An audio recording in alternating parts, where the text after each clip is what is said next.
जय हिंद साथियों। मैं गौरव सक्सेना। मेरे यूट्यूब चैनल चरखा क्लब में आप सभी का स्वागत है। आज का विषय 1857 का विद्रोह या 1857 क्रांति या भारत का प्रथम स्वतंत्रता संग्राम।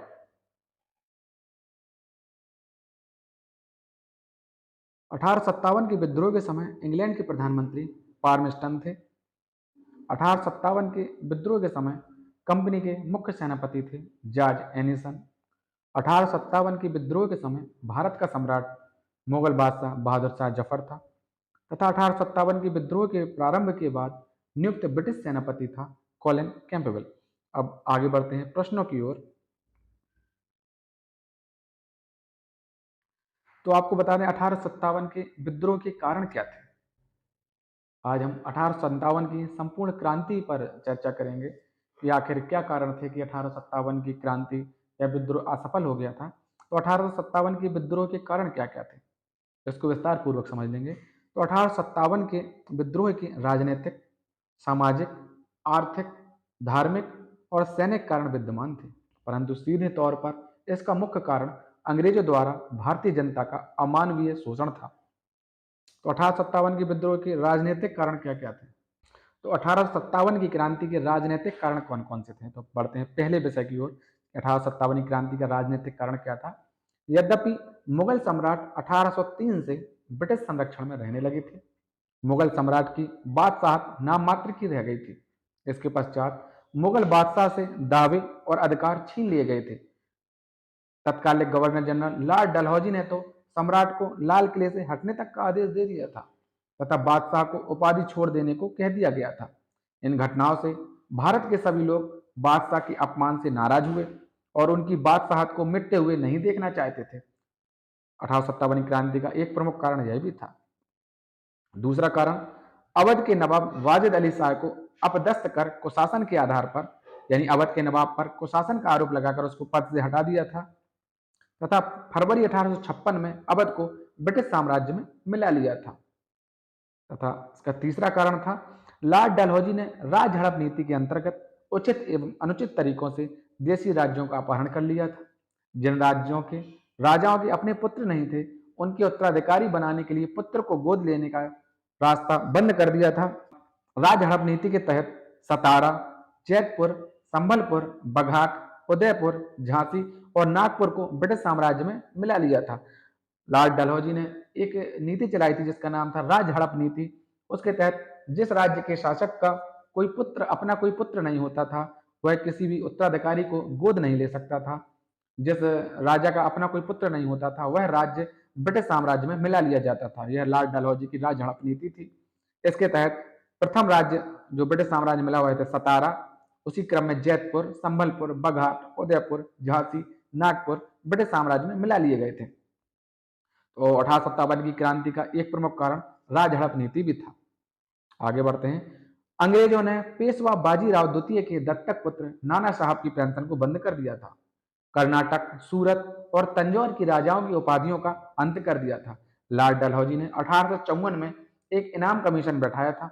लॉर्ड डलहौजी ने 1854 में एक इनाम कमीशन बैठाया था जिसके अंतर्गत उसने लगभग 35,000 जागीरों की जांच की थी और लगभग 20,000 जागीरें जो कर नहीं देती थी उनको जब्त कर लिया था। इनाम कमीशन का काम था उन जागीरों का पता लगाना जो कर नहीं दे रहे हैं। तो 35,000 जागीरों की उसने जांच कराई थी जिसमें लगभग 20,000 जागीरें ऐसी थी जो कर नहीं दे रही थी, जिनको लॉर्ड डलहौजी ने जब्त कर लिया था।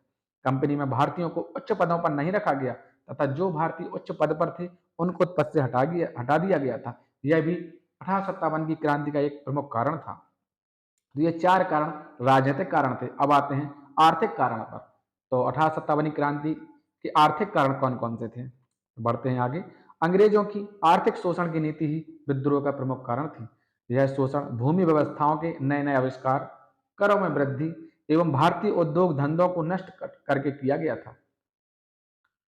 सूखा, बाढ़ आदि के कारण फसलें न होने पर महाजनों से कर्ज लेकर लगान अदा करना पड़ता था। कर्ज न अदा कर पाने पर सूदखोर जमीन पर कब्जा कर लेते थे। यह बहुत ही महत्वपूर्ण आर्थिक कारण था 1857 की क्रांति का। अब बढ़ते हैं सामाजिक धार्मिक कारण की ओर।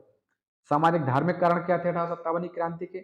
लॉर्ड विलियम बेंटिक एवं लॉर्ड डलहौजी के समय हिंदू समाज में व्याप्त कुरीतियों को दूर करने के लिए कानून बनाए गए थे, जैसे सती प्रथा, कन्यावध, बाल विवाह का निषेध, विधवा विवाह का समर्थन आदि। हिंदू रीति रिवाज में जो कुरीतियां थी, उनको लॉर्ड विलियम बेंटिक एवं लॉर्ड डलहौजी ने बंद करने का काम किया था, जिससे हिंदू और मुस्लिम धर्म के ठेकेदारों ने जानबूझकर अंग्रेजों के इन विचारों को चुनौती दी थी।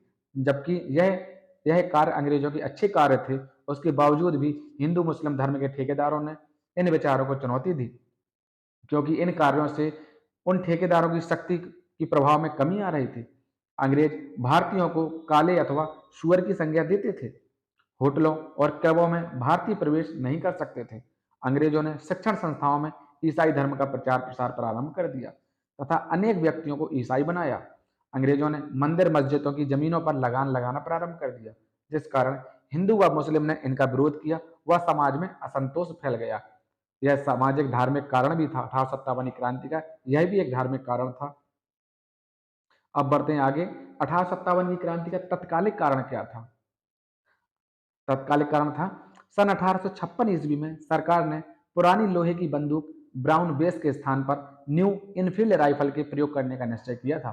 तो अंग्रेजों ने 1856 में जो पुरानी लोहे की बंदूक थी, उसके स्थान पर न्यू इनफील्ड राइफल का प्रयोग करने का निश्चय किया। इस राइफल में कारतूस के ऊपरी भाग को मुंह से काटना पड़ता था। मुंह से काट के इस कारतूस को बंदूक में लगाना पड़ता था। कारतूस में गाय और सुअर की चर्बी लगी थी। यह बात चिंगारी की तरह फैल गई तथा भारतीय सैनिकों ने कारतूस को मुंह से छीलने से मना कर दिया तथा मंगल पांडे नामक सैनिक ने विद्रोह की शुरुआत कर दी। 23 जनवरी 1857 को दमदम के सैनिकों ने कारतूसों के प्रयोग को अस्वीकार कर दिया तथा 26 फरवरी 1857 को बहरामपुर के सैनिकों ने कारतूसों के प्रयोग को मना कर दिया। इसके पश्चात 29 मार्च 1857 ईस्वी को 34वीं रेजिमेंट बैरकपुर से मंगल पांडे ने अपने साथियों के साथ विद्रोह कर दिया तथा अंग्रेज सेनापति लेफ्टिनेंट बाग की हत्या कर दी तथा सार्जेंट ह्यूरेसन को गोली मार दी, जिसके फलस्वरूप 8 अप्रैल को मंगल पांडे को फांसी पर लटका दिया गया। इसके पश्चात 24 अप्रैल 1857 को मेरठ में तैनात देसी घुड़सवार सेना के 99 सिपाहियों ने चर्बी लगे कारतूसों के इस्तेमाल करने से मना कर दिया, जिस कारण 9 मई 1857 को इनमें से 85 सिपाहियों को बर्खास्त कर दिया गया तथा उनको 10 वर्ष की सजा सुनाई गई। इसके पश्चात 10 मई 1857 को मेरठ में तैनात पूरी भारतीय सेना ने विद्रोह कर दिया और अपने अधिकारियों पर गोली चलाई तथा अपने 85 साथियों को मुक्त करवाकर दिल्ली ले गए तथा 12 मई 1857 को दिल्ली पर अधिकार कर लिया तथा मुगल बादशाह बहादुर शाह जफर को अपना सम्राट घोषित कर दिया। इस क्रांति में दिल्ली का नेतृत्व अंतिम मुगल बादशाह बहादुर शाह जफर द्वारा किया गया था। अंग्रेजी सेनापति हडसन ने, जो दिल्ली का विद्रोह को दबा रहे थे, अंग्रेजी सेनापति हडसन ने मुगल सम्राट बहादुर शाह जफर के दोनों पुत्रों मिर्जा मुगल तथा मिर्जा ख्वाजा सुल्तान और पोते मिर्जा अबू बक्र को दिल्ली के लाल किले के सामने गोली मार दी थी। हडसन ने बहादुर शाह जफर को हुमायूं के मकबरे से गिरफ्तार कर लिया था तथा उन्हें निर्वासित कर रंगून भेज दिया गया था, जहां 1862 में बहादुर शाह जफर की मृत्यु हो गई थी। आज भी बहादुर शाह जफर का मकबरा रंगून में ही बना हुआ है। अब आगे बढ़ते हैं। विद्रोह का प्रसार कहां कहां तक था? बढ़ते हैं लखनऊ की ओर। लखनऊ, अवध के नवाब वाजिद अली शाह को कुशासन के आधार पर गद्दी से उतारने और निर्वासित किए जाने से लोगों में असंतोष था। 4 जून 1857 को बेगम हजरत महल ने विद्रोह की कमान संभाली और अपने अल्पवयस्क पुत्र ब्रजेश कादिर को नवाब घोषित कर दिया। मार्च 1858 में कैंपबेल ने यहाँ के विद्रोह को समाप्त कर लखनऊ पर पुनः कब्जा कर लिया। बेगम हजरत महल ने आत्मसमर्पण करने से इनकार कर दिया और नेपाल चली गई। तो 1857 की क्रांति में लखनऊ का नेतृत्व बेगम हजरत महल ने किया था तथा अंग्रेजी सेनापति वहां पर कैंपबेल था, जिसने विद्रोह को समाप्त किया था। अब बढ़ते कानपुर की ओर। कानपुर में विद्रोह का नेतृत्व अंतिम पेशवा बाजीराव द्वितीय के दत्तक पुत्र नाना साहब ने किया था, जिनका वास्तविक नाम धौंदू पंत था। 5 जून 1857 को भारतीयों का कानपुर पर कब्जा हो गया था तथा नाना साहब को पेशवा घोषित कर दिया गया था। 16 दिसंबर 1857 ईस्वी को अंग्रेजी सेनापति कैंपबेल ने कानपुर पर फिर से कब्जा कर लिया था। नाना साहब की ओर से लड़ने की मुख्य जिम्मेदारी तात्या टोपे की थी, जिनका असली नाम रामचंद्र पांडुरंग था। तात्या तोपे को सिंधिया के सामंत मान सिंह ने अप्रैल 1859 ईस्वी को धोखे से अंग्रेजों को सौंप दिया था। तो कानपुर का नेतृत्व नाना साहब ने किया था तथा कानपुर के विद्रोह को अंग्रेजी सेनापति जिसने दबाया था उसका नाम था कैंपबेल। आगे बढ़ते हैं झांसी की ओर। झांसी में गंगाधर राव की विधवा लक्ष्मीबाई अपने दत्तक पुत्र दामोदर राव को झांसी की गद्दी न दिए जाने से अंग्रेजों से नाराज थी, इसलिए उन्होंने 1857 के विरोध में झांसी से नेतृत्व किया था। मई 1858 में रानी वीरगति को प्राप्त हो गई थी तथा अंग्रेज सेनापति हीरोज ने झांसी तथा ग्वालियर पर अधिकार कर लिया था। तो आगे बढ़ते हैं बिहार की ओर।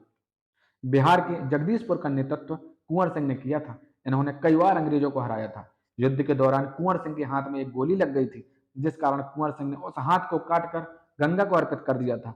1857 के विद्रोह में कुंवर सिंह एकमात्र ऐसे वीर थे जिन्होंने अंग्रेजों को कई बार पराजित किया था तथा यह बाद में इनकी मृत्यु अपनी मौत से हुई थी। कुंवर सिंह की मृत्यु के बाद उनके भाई अमर सिंह ने विद्रोह का नेतृत्व संभाला था तथा दिसंबर 1858 तक युद्ध को जारी रखा था। अंत में विलियम टेलर और विंसेंट आयर ने यहाँ के विद्रोह समाप्त कर बिहार पर कब्जा कर लिया था। अब आगे बढ़ते हैं। तो इलाहाबाद के विद्रोह की कमान मौलवी लियाकत अली ने संभाली थी। 1857 के विद्रोह में इलाहाबाद का नेतृत्व लियाकत अली ने किया था। अंत में जनरल नील ने यहाँ के विद्रोह को समाप्त किया था। आगे बढ़ते हैं फैजाबाद की ओर। फैजाबाद का नेतृत्व मौलवी अहमद उल्ला ने किया था तथा यहाँ के विद्रोह को कैंपबेल ने समाप्त किया था। अब बरेली। बरेली में खान बहादुर खान ने विद्रोहियों का नेतृत्व किया था और अपने को नवाब घोषित कर लिया था। कैंपबेल ने यहाँ के विद्रोह को समाप्त किया था तथा खान बहादुर खान को फांसी की सजा दे दी थी। अब आगे बढ़ते हैं। 1857 की क्रांति की असफलता का क्या क्या कारण था। तो पहला कारण था विद्रोह का सीमित स्वरूप। विद्रोह समय से पूर्व विस्फोट हो गया था। विद्रोह की तिथि 13 मई 1857 रखी गई थी, परंतु विद्रोह को 10 मई 1857 को ही प्रारंभ कर दिया गया था। यह विद्रोह भारत के कुछ ही भागों में सीमित रहा। बंगाल, पंजाब, कश्मीर, उड़ीसा एवं दक्षिण भारत में यह क्रांति नहीं फैल पाई थी। अपने सीमित स्वरूप के कारण यह क्रांति असफल हो गई थी। इसका दूसरा कारण है देसी नरेशों एवं सामंतों की गद्दारी। पंजाब के सिख सरदार, कश्मीर के गुलाब सिंह, ग्वालियर के सिंधिया और उनके मंत्री दिनकर राव, हैदराबाद के सालार जंग, भोपाल की बेगम तथा नेपाल के एक मंत्री आदि अंग्रेजों के साथ मिले हुए थे। लॉर्ड कैनिंग ने कहा था कि अगर ये शासक अंग्रेजों का साथ ना देते तो हम लोग एक झोंके में ही भारत से बाहर फेंक गए होते। यह भी 1857 क्रांति असफल होने का एक महत्वपूर्ण कारण है। तीसरा कारण था सीमित साधन का होना। अंग्रेजों की तुलना में भारतीयों के साधन बहुत सीमित थे। जहां भारतीय सैनिकों के पास मात्र भाले और तलवार थी, वहां अंग्रेजों के सैनिकों के पास नवीन राइफलें थी। चौथा महत्वपूर्ण कारण है असफलता का शिक्षित वर्ग का उदासीन होना। इस विद्रोह में शिक्षित भारतीयों ने न भाग लिया और न ही विद्रोह का समर्थन किया तथा साधारण वर्ग के लोगों को लगा कि यह आंदोलन राजाओं और जमींदारों का है, इसीलिए कृषि वर्ग से जुड़े तथा साधारण लोगों ने इस आंदोलन में रुचि ही नहीं दिखाई। 1857 के विद्रोह का महत्व था। 1857 की विद्रोह की विफलता ने भारतीयों को यह दिखा दिया कि सिर्फ सेना और शक्ति के बल पर अंग्रेजों से मुक्ति नहीं मिल सकती, बल्कि सभी वर्गों का सहयोग और समर्थन और राष्ट्रीय भावनाओं का होना बहुत आवश्यक है। अब 1857 के विद्रोह का परिणाम क्या हुआ। 1857 का विद्रोह असफल रहा, लेकिन यह युद्ध बहुत ही महत्वपूर्ण सिद्ध हुआ। इस विद्रोह के बाद मुगल साम्राज्य सदा सदा के लिए समाप्त हो गया तथा महारानी विक्टोरिया ने एक घोषणा पत्र जारी किया।